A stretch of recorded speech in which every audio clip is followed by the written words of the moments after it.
Estamos apresentando Jornal da Cultura. Você sempre bem informado. Essa semana eu vi uma matéria, inclusive trouxe aqui no Jornal da Cultura, que a Pfizer e a BioNTech, elas já entraram com pedido dos Estados Unidos para vacinar crianças de 5 anos acima, de 5 a 12 anos, né? Você acredita que isso pode acontecer no Brasil logo logo? Bom, pelo andar da carruagem a gente imita muita coisa que vem de fora, né? Até porque os centros, os grandes países de primeiro mundo tem um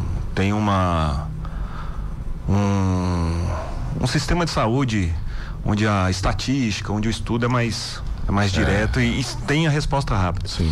Agora eu não sei se vale a pena fazer isso, vacinar criança de 5 anos, que já tem uma imunidade inata, combate vírus todo dia, sim, consegue se defender. Não sei se vale a pena expor uma criança de 5 anos ao risco de uma vacinação. Poderia ter um efeito colateral. Exatamente. A gente vê como em grupo de WhatsApp, em grupo de discussão, Telegram, a gente vê muito caso de paciente jovem que está tendo consequência grave em função de algumas vacinações, de alguns tipos de vacina, pelo fato da vacina ser uma tecnologia nova. Isso aí a gente falou das outras vezes. Não sei se vale a pena vacinar criança de 5 anos, já que o índice de mortalidade por Covid é próximo a zero. Quase não aconteceu. Quase não acontece. Eu, pelo menos por Covid, eu vi um caso nesse mais de um ano. Um caso próximo, assim, a gente. Agora, vale a pena vacinar criança? Vale a pena vacinar adolescente? Em função, tem que botar na balança. Na minha humilde opinião, eu acho que não vale a pena. Acho que era. Mas quando o senhor fala criança, adolescente, seria esse período de 5 a 12 anos. Exatamente, né? porque senão daqui a pouco eles vão querer vacinar recém-nascido, de 6 meses, que tem uma imunidade inata, que já nasce com a gente, que ela é feita, vamos supor, para combater qualquer tipo de vírus, bactéria. E a frente de batalha, a imunidade inata da criança, que ela amamenta até os 6 meses, enfim, ela é muito boa, ela consegue combater esse tipo de doença.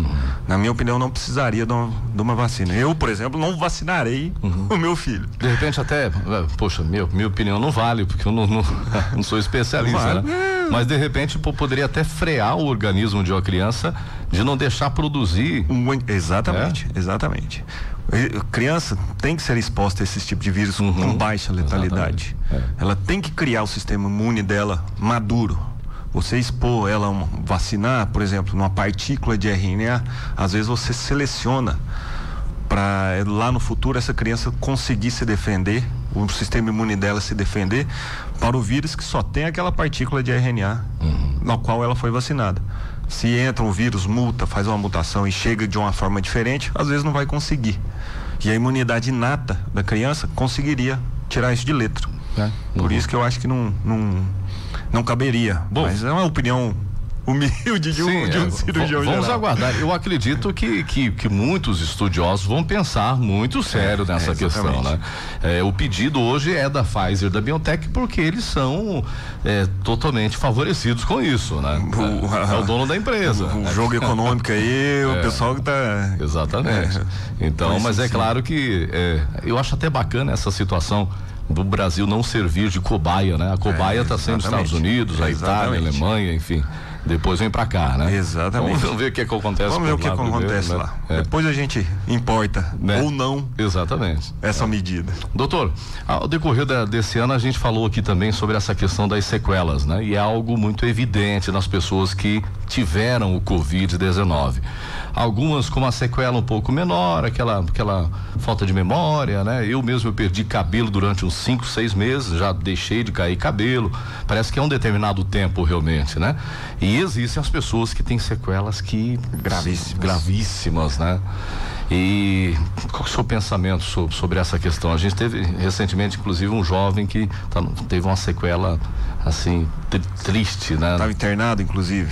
E o que a gente tem que entender e saber diferenciar o que pode ser a sequela do Covid prolongado ou o que pode ser a sequela do processo de hospitalização também prolongado.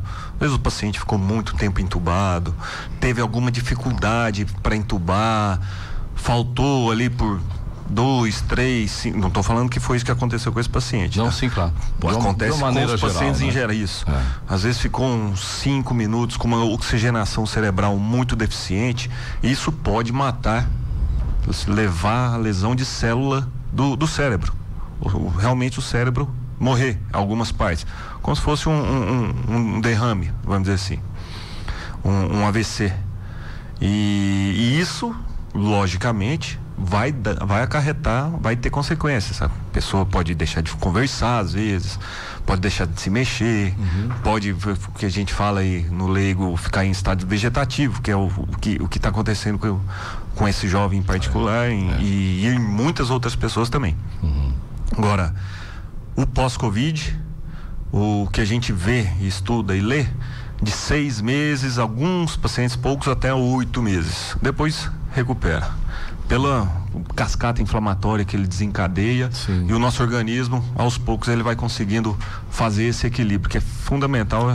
Teve inclusive um youtuber, eu não me recordo o nome dele, mas ele perdeu a voz. E aí ele, claro, fala, mas assim com muita dificuldade, né? Porque no processo, parece que de intubação ali, ele acabou prejudicando as cordas. O tubo orotraqueal, que é o intubar o paciente. O tubo, ele entra na via aérea, na traqueia, e para chegar na traqueia antes ele tem que passar na corda vocal. É o que dá o nosso tom de voz, a altura, enfim. E nisso pode traumatizar, pode machucar. Se você faz um cortezinho na corda vocal, na hora que ela vai cicatrizar, pode formar um granuloma, ela já não fica no formato anatômico que ela tinha antigamente. Se for um trauma mais leve, com o tempo, essa rouquidão, dificuldade para conversar, ela volta ao normal, com fisioterapia, fonoaudiologia, fazendo o tratamento, ela tem tendência a voltar ao normal. Bom, esse processo eu vou falar o popular, de entubar, né? Existe outro nome, né? É algo que eu acredito que nenhum médico gostaria de fazer a um paciente, né? Não é legal, porque é uma medida que a gente vê no paciente que ele está grave, ele não está conseguindo respirar. Tem que fazer, né? Tem que fazer. Quando não tem para onde escapar. Exatamente. É o que a gente faz ali, por exemplo, esse paciente que está internado, é na ventilação não invasiva. É uma máscara pressurizada que fica jogando oxigênio, auxiliando para manter o alvéolo aberto e ele conseguir fazer a troca gasosa. Essa é uma tentativa. Essa é uma tentativa de não se entubar. Como está respondendo, por exemplo. Isso aí você continua ali, tranquilo, continua assim e não entuba. Agora, a partir do momento que, mesmo com isso, o paciente não consegue manter um drive respiratório, ou ele está respirando muito rápido, e você vê que a gente fala, vai cansar, porque o músculo da respiração também cansa. Se você ficar correndo uma maratona, o músculo de sua perna vai cansar. E o músculo da respiração também cansa. E às vezes ele para de respirar. Certo. Aí você tem que entubar. Tem que fazer intubação orotraqueal. E depois disso ainda tem outra espécie de solução que é a traqueostomia. A traque em último caso.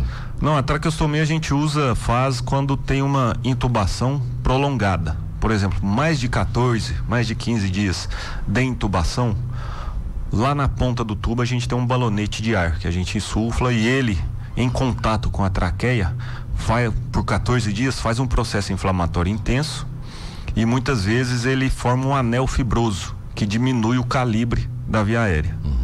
Para evitar isso, para evitar que se forme esse anel fibroso e o paciente tenha uma estenose de traqueia ou uma formação de granuloma, a gente faz a traqueostomia quando tem já uma intubação prolongada, que nada mais é do que acessar a via aérea que passa aqui na frente, no pescoço, através de uma cirurgia. A gente abre a traqueia e põe uma cânula lá dentro para facilitar a ventilação. Ou seja, isso é para diminuir as consequências negativas da intubação. Exatamente. Isso, né? Exatamente, isso aí. A pandemia tem sido uma escola para o cidadão muito grande, né? A gente está ouvindo palavras que nunca ouvimos. Que não fazia parte do nosso dia a dia, né? Quando eu falo a gente, é assim, nós, meros seres humanos, né? Claro que os doutores, os médicos já estavam acostumados com essa situação, né? E aí, ainda sobre essa questão da sequela, doutor, a gente até falou sobre isso há um tempo atrás. Existe um período que a gente pode até achar que é comum, né? E aí agora, não falando da sequela do Covid, que isso fica por 5, 6 meses. Mas, por exemplo, a sequelazinha que fica da vacina, que não seria nem sequela o nome, seria efeito colateral. O efeito colateral, né? Então a gente tem ouvido muito assim o pessoal, olha, eu tomei e eu fiquei ruim, tal. Até que ponto ele é um efeito colateral e até que ponto ele tem que começar a se preocupar, falar, opa, peraí, acho que não foi só a vacina, não, eu tô com alguma coisa, né? Geralmente o tempo, né? Por exemplo, um efeito colateral da vacina e vacina de vírus vivo inativo, que a Coronavac, ou essas novas vacinas que surgiram, certo, que ainda estão sendo estudados, esses efeitos colaterais, geralmente duram 24, 36 horas, um dia e meio. Isso. Agora, se começou febre por 3 dias, dor muscular muito intensa, tosse com falta de ar, você fala, opa, não é a vacina, tem alguma outra coisa aí na jogada.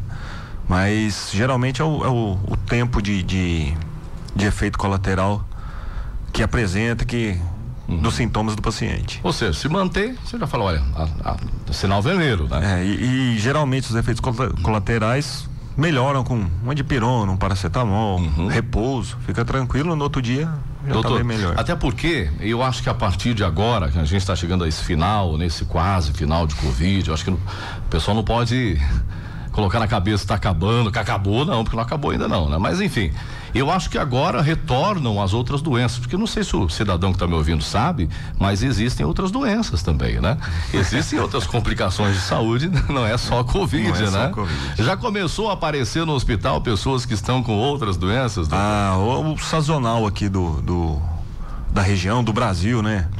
Dengue, chikungunya, Zika vírus aumentou bastante. Virose. E agora, com o tempo mudando um pouco, muito pó, muita poeira, se diminui a umidade da via aérea, fica propenso a você pegar, por exemplo, uma rinocinusite, uma infecção de ouvido, faringoamidalite, um pouco mais grave uma pneumonia. Mas na verdade essas doenças, elas diminuíram pela diminuição do trânsito das pessoas, né? Certo. Mas não deixaram de existir, sempre tiveram aí. E um fato que assina embaixo nessa questão, eu estou abrindo ali o último boletim epidemiológico, não é o atualizado de hoje, né? Até porque tem um caso ali, enfim, não foi lançado. Isso. Mas, por exemplo, a gente tem ali nos casos de descartados de Covid-19 8.610 pessoas. Então a gente pode crer que essas 8.610 elas tinham uma infecção de garganta. Isso. Né? Tinham uma rinite, uma sinusite, uma gripe comum. Uma virose, uma gripe comum. Mas não era Covid-19. Ou seja, as doenças estavam acontecendo. Não pararam. A doença não parou. O vírus circula independente. Claro. Lógico que diminui a transmissão pela diminuição da comunicação, do encontrar o amigo, de ir na casa do fulano. E as pessoas se cuidaram mais. Cuidaram mais. Eu faz 2 anos que eu não gripo. E eu gripava constantemente. Então, aqui que está acontecendo. Se expôs menos. Exatamente. Você teve menos contato com pessoas. Por exemplo, escola. No inverno, criançada fica toda junta, sala fechada, começa um tossir, outro espirrar, e aí o vírus circula e acaba passando para as outras crianças. Com a escola fechada diminuiu isso, praticamente não teve, mas ainda assim existiu, é lógico. E nós estamos, doutor, vivendo aí um período bastante crítico, né, de temperatura, né? Eu fico arrepiado quando eu vejo umidade relativa do ar a 9%, né? Como que isso influencia na saúde do cidadão aí? O principal fator é ressecamento de mucosa, tanto mucosa oral como mucosa nasal. Baixa muito, fica mais seco, você diminui a possibilidade do organismo de se defender. Certo. Por isso que é importante. É o que acontece a epidemia das ites. Aí você tem a sinusite, você tem a rinite, você tem a amidalite, você tem a otite, principalmente dessa via aérea superior. Pode levar uma pneumonia também, complicar, enfim. Mas ressecamento da mucosa é o principal fator. Tempo seco faz também você desidratar bastante, ou seja, tem que manter uma ingesta hídrica satisfatória. Quantos litros? Vamos falar 2, 3, 4 litros de água por dia, quantos? O recomendado de 30 a 40 ml por quilo, ou seja, vamos botar aí 35 ml por quilo de peso. Você tem, o ser humano médio aí tem 70 quilos, vamos botar. Certo. De 2 litros e 100 a 2 litros e 800 de água por dia. Para quem pesa 70. Para quem pesa 70. Eita, Laiado. Para quem pesa 90, já vai aí para 2.700, 2 litros e 700 a 3.600. Já aumenta consideravelmente. Esse é o recomendado pela OMS, para se ter uma hidratação satisfatória. E essa água, ela pode ser gelada, quente, como é que pode ser? Temperatura não vai influenciar. Não influencia. Lógico que é muito melhor você tomar água gelada nesse calorão. Você vai ficar tomando 3 litros de chimarrão, é complicado. Tá, mas aí quando o senhor fala dessa ingestão de água, o tereré inclui nisso, o chimarrão? Inclui, com certeza, inclui. Então o hábito do tereré é um hábito saudável. Nesse tempo seco vai ajudar bastante. Sim. Lógico que o excesso de tudo, a gente sempre tem que buscar o equilíbrio. Claro. Não é só o tereré. Não é só o tereré, exatamente. Por fora, né? Não vai tomar 5, 6 litros de tereré que pode e tem consequências graves. Doutor Vitor Breitebach quebrando tabus. Porque o que eu mais ouvi na época do tereré era que isso não presta. Isso não era. Aí de repente, quando eu tive cálculo renal, tive pedra no rim, o urologista me falou o seguinte: você bebe tereré? Eu falei, bebo. Ele falou, continue bebendo.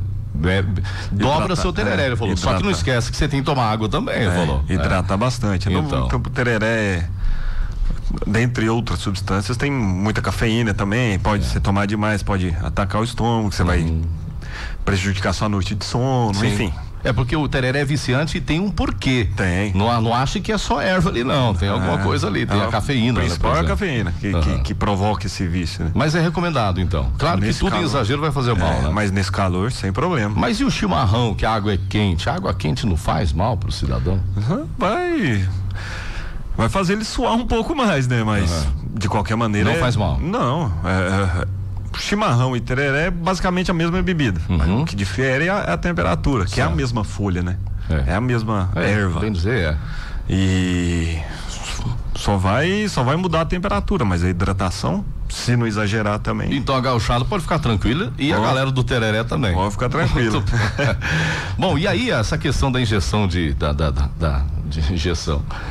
ingerir água, é importante realmente, mas apenas ingerir água ou não? De repente, o umidificador de ar, eu acho que é um negócio bacana, né? Ajuda bastante.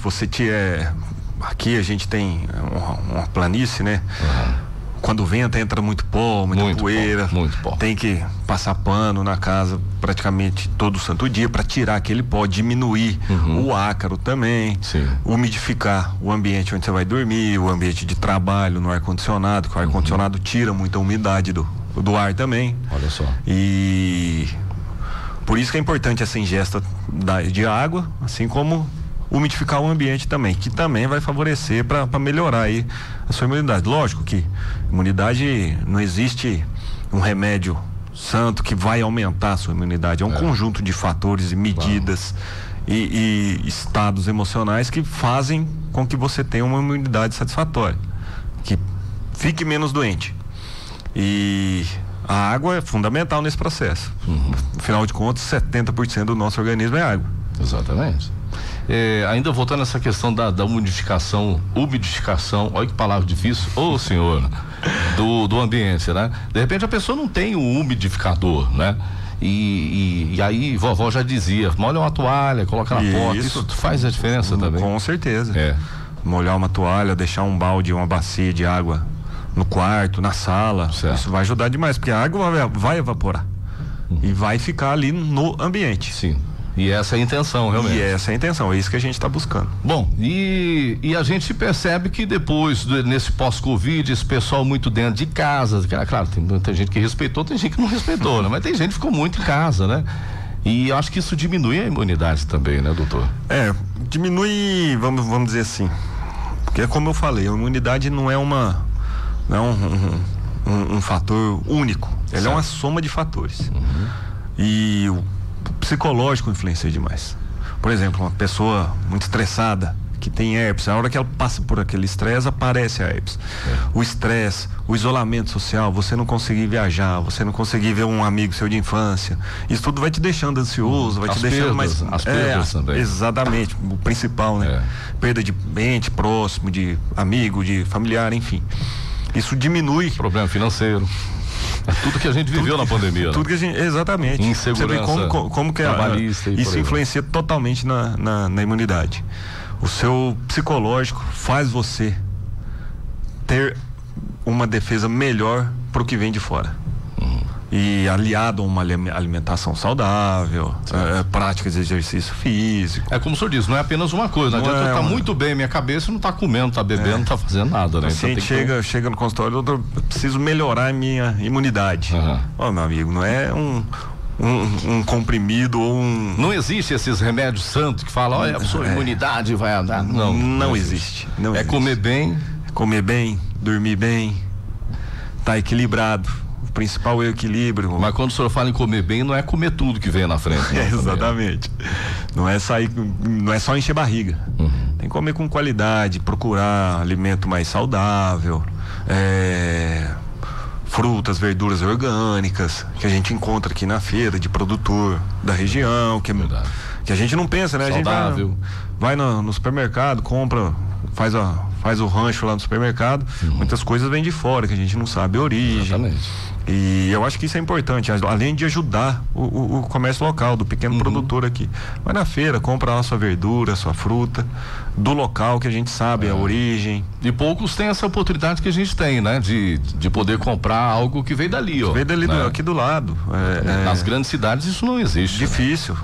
A horta orgânica que tem na grande cidade, o valor é muito caro. São poucas pessoas que podem adquirir isso. E evitar excesso de açúcar, excesso de sal refinado, essa alimentação mais balanceada, diminuir um pouco da carne vermelha, comer mais peixe. Muito quanto? No máximo 3 vezes por semana. O ideal é 2 vezes por semana de carne vermelha, o resto carne branca, variar bastante, peixe, frango, porco. E que isso vai diminuir a sua inflamação do intestino. O intestino é muito suscetível, lógico, né? A tudo que a gente come, porque passa tudo por ali. E uma alimentação mais saudável vai diminuir essa inflamação, diminuindo a inflamação, consequentemente melhora a sua imunidade. Bom, e a cabeça tem que estar tranquila também, né? Isso é fundamental. Se você estiver nervoso, estiver apavorado, acaba atacando coisas que você acha que nem tinha, né? E isso a longo prazo prejudica também. Pode levar a uma doença um pouco mais grave, uma doença autoimune. E vou dar um exemplo meio bobo, mas você vê, tem gente que fala assim, nossa, tem 1 ano, 2 anos que eu não gripo. O cara tranquilão, não é estressado, um cara gente boa, sempre tá de bem com a vida.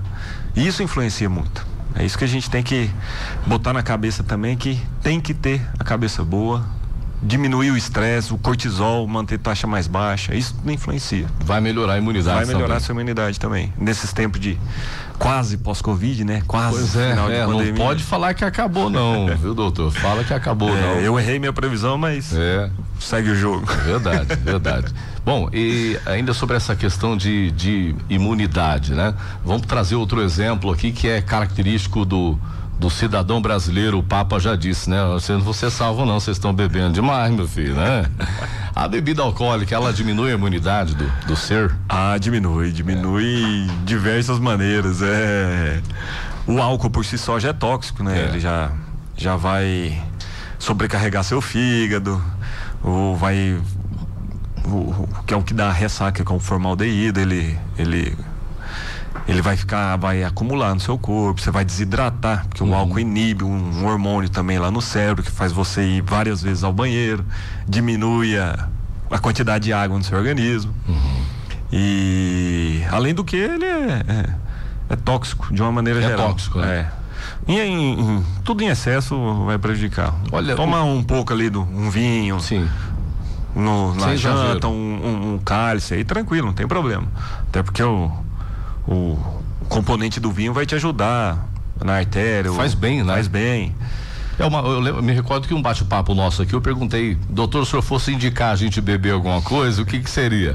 O senhor espanou pra cá, espanou pra lá e falou, bebe vinho, companheiro. Bebe vinho, que o vinho é o menos ruim, né? É o menos ruim. Tem mais benefício aí também do que uma bebida destilada. A cerveja, nesse calor aí, não tem como não, no final do expediente aí, muita gente gosta de tomar uma. Beleza, uma, duas. A cerveja ela é a mais prejudicial à saúde? Porque tem muito glúten também. O glúten é uma proteína inflamatória do intestino que prejudica bastante também. Mas... Então ela é a mais prejudicial. Não, mas o destilado é pior, né? Destilado é pior. A concentração de álcool é maior, né? Ela já, só de encostar no estômago, ela já vai te irritar o estômago. Olha, eu já acompanhei assim de bebedores profissionais, né? Digamos assim. Pessoas que bebem vinho, por exemplo, né? Pessoas inteligentes que bebem vinho, que bebem um cálice de vinho e tomam um litrinho de água. Toma água junto, né? E isso poderia ser um hábito também para quem bebe outros tipos de bebida alcoólica. Ajuda, com certeza. E vai diminuir sua ressaca no outro dia também. Aí tem essa também. Tem essa também. Muito bem. Vamos ver o que o pessoal está falando conosco aqui. Bom dia, Marlon, por favor, eu gostaria de saber do Dr. Vitor se ele vai atender pela Cacemes. É a Gelsi que está perguntando para você. Oi, Gelsi. Hoje conversei, um pouco antes de vir para cá, conversei com a responsável pelo credenciamento da Cacemes e está em vias de finalizar a negociação. Eu não posso te falar assim, vai ser em um dia, 2 dias ou uma semana. Mas já está negociando. Mas eles entraram em contato comigo hoje. Burocracia agora. Burocracia, exatamente. Nós estamos no Brasil, afinal de contas, né? Bom dia, doutor. Eu queria saber do doutor. O meu esposo tomou a segunda dose da vacina e começou com uma tosse que já faz quase 2 meses e não passou ainda. Ele tomou a vacina da AstraZeneca. Olha, eu ouvi falar já de pessoas que ficaram com tosse depois de ter o Covid, né? Mas depois da vacina, para mim, é novo, doutor. Na verdade, 2 meses de tosse tem que ser investigado, tem que fazer no mínimo um raio-x, mas pode estar e deve estar relacionado justamente a esse tempo mais seco, que é um dos sintomas das rinites, da inflamação da mucosa nasal, é tosse. Então, primeira coisa é investigar, que isso não é comum, uma tosse de 2 meses. E até se fosse uma reação da vacina, seria 2 dias. Exatamente, não creio que seja a reação da vacina, não. Mais a mesma pergunta aqui, doutor. Bom dia, eu gostaria de saber se o doutor Vitor vai atender pela Cacemes. Já respondeu aqui, ele está quase voltando. Faz um favor, liga lá na Cacemes. Liga no setor de credenciamento da Cacemes e fala assim, por favor, liberem ele. Exatamente, faz uma força lá. Faz uma força lá. Na verdade, o beneficiário do plano de saúde é o que mais tem poder de negociação. E é o que cobra, né? Tem que cobrar. Exatamente. Tem muitas mensagens que a gente recebeu aqui, mas em áudio, né? A gente não consegue soltar o áudio hoje. Mas ficaremos devendo por uma próxima oportunidade. Mas, doutor, pra gente caminhar para essa reta final, ainda na questão da imunidade, né? Bom, já falamos que o pensamento, a cabeça da pessoa tem que estar legal, tem que estar bacana. E aí eu gostaria de que o senhor entrasse aqui. Eu não sei se é muito da competência do doutor isso, né? Sim. Mas eu já percebi que a pessoa, quanto mais pessimista, mais problema de saúde ela tem na vida dela, né? O senhor acredita que o otimismo ele faz parte da vida das pessoas mais saudáveis ou não? Pode ser uma causa ou pode ser uma consequência, né?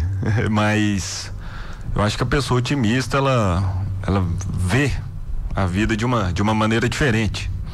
Ela não busca tirar o que faz mal para ela, pessoas negativas do convívio dela, ela busca afastar e busca pessoas mais alto astral, vamos dizer assim. Sim. Mas isso acontece mesmo. A gente vê na prática clínica paciente muito depressivo, que passou por algum trauma, não porque depressão é uma doença, o paciente passou por algum trauma, morreu algum parente, viu alguma coisa lá desde a infância, ficou uma sequela traumática e acaba desenvolvendo alguns tipos de doença. Isso acontece mesmo. Agora, não creio, na minha opinião, que seja só uma questão de pessimismo e otimismo.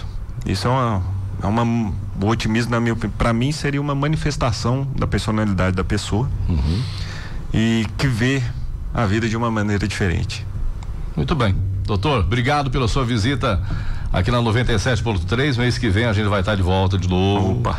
E aí, agora sim, doutor, para não falar mais de Covid-19, né? O senhor acredita que até o próximo encontro nosso aqui, nós vamos ter zerado os casos de Covid no município? Ah, que pergunta, hein? Que pergunta, hein? Vamos ver. Depende do nosso próximo encontro. Talvez mês que vem fique um pouco meio puxado para mim, que eu tenho uns compromissos para fora, mas... Tá certo. Agradeço aí mais uma vez, Marlon, a Rádio Cultura, pela oportunidade. Desculpa se não pude esclarecer uma ou outra questão, em função do tempo, enfim. Só queria mandar um abraço aí pro pessoal, minha esposa, claro, pessoal lá da clínica IMD. E obrigadão aí. Tá certo. Obrigado mais uma vez, viu, doutor?